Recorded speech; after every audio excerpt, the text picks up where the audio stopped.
it's been going around is Demi singing to a ghost. Yes. Yes. What are your thoughts at the moment? I love you two so much, and no offense, but I think my favorite experience with Unidentified was that moment. Because I identify as a ghost person. Now, here's the thing. Here's the twist, though. I went into as a skeptic for all kinds of paranormal phenomena. I love scary stuff. You can't really... I'm kind of decorated for Christmas right now. I can tell. Watching your social media, I could tell. Yeah. You're always doing some kind of spooky, scary thing. Yes, I'm a Halloweenie. I love scary stuff. I love scary movies. Demi and I have been ghost hunting before. That's one of the main things we have in common is we love scary stuff. So that moment there, it's in the second episode, I think, when we were in this haunted brothel in Vulture City, Arizona. And we... You know, at the time, Demi was still identifying as female. So just to preface some of the story, but what we have been told when we got there was that this certain brothel where these 3 sex workers who had passed away there haunted this brothel, right? And sexy ghosts. What's that? Are they sexy ghosts? I certainly thought so. And it was Carmen, Lily, and I forget the third one. No offense to her. It's in the episode. But they told us that like they didn't want men in there. The ghosts did not feel comfortable with men there, and so they wanted Demi to communicate with the spirits that were in there. And you guys, very quickly after getting in there, we started communicating with Carmen the ghost. And we had these like boxes that were set up kind of all over that I held and saw, and production wasn't pulling any kind of tricks. You know, there wasn't a lot of behind the scenes really. Like you kind of saw everything. We're traveling together, so we all like saw everything. You know what I mean? Like we're all very close together, like Andrew and the crew. So it wasn't like there was some big production where they were faking stuff and there was a Wizard of Oz curtain or something or anything. Right. And so pretty soon these boxes that we had set up in there were lighting up when Demi was asking yes or no questions. And through the yes or no questions, we very quickly found out that this was Carmen.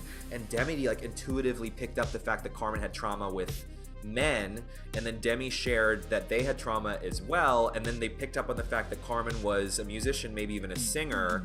And like they just like bonded. Honestly, I was like shipping the two of them. Like I want like Carmen and Demi to get together. You know what I mean? Like yeah, like, you gotta go through me when you're dating Demi. So it's like Carmen has my stamp of approval. I mean, I guess she's a little old for Demi, but she's also dead. So, but we love her. So like there was a part where me and one of the ghost hunters were in this other room, and Demi was asking if it was okay asking Carmen if it was okay if me and this other guy came into the room, and Carmen was saying no. And this was not a produced moment. I just thought of this in the moment because I was like, oh, they're both musicians. I was like, Demi, maybe you can sing Carmen a song as an offering to like, you know, allow us to enter. Because when we got to Vulture City, there was a huge deal about the Pure Intentions coming in, and we gave offerings, me, Dallas, and Demi, when we got there off camera. And we're meeting with the people there and the indigenous people there, and we did like a protection ceremony, and there was a lot of stuff about being like I don't mean to use this word a whole lot today, but pure, like how we're coming in.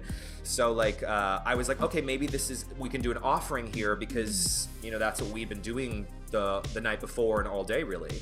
And you know Demi sang Skyscraper, and it was phenomenal, of course, and then Carmen and let us in, and then I genuinely felt a friendly essence of this spirit that we were communicating with, and that was like so. I mean, like I had an incredible experience with you two and in Arizona as well because of the stuff in the sky, but there was something about being in like frankly a haunted brothel where it felt like it was right there. You know what I mean? I get like I always use the word energy, but I don't really know how else to describe it. But,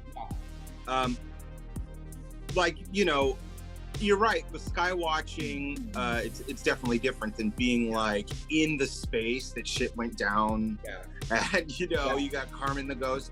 I wanted you to talk about that because people are, you know, saying on social media that Demi's crazy, Demi's gone, whatever that they think it is. And I'm like, people, we sing we sing to Jesus all the time. We sing to Santa.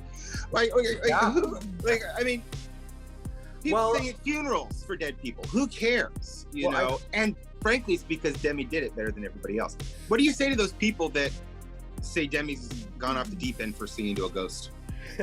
Well, I guess the algorithm was kind enough to me that I didn't see much of that. But I would say, like, I guess from a purely ego-driven, selfish place, I would be like, well, that would make me crazy too, I guess, because, you know, if Demi's crazy, then I'm crazy, and then so was everyone there. You know what I mean? It was my idea for Demi to sing. So if anything, I'm the crazy one, I guess. You know,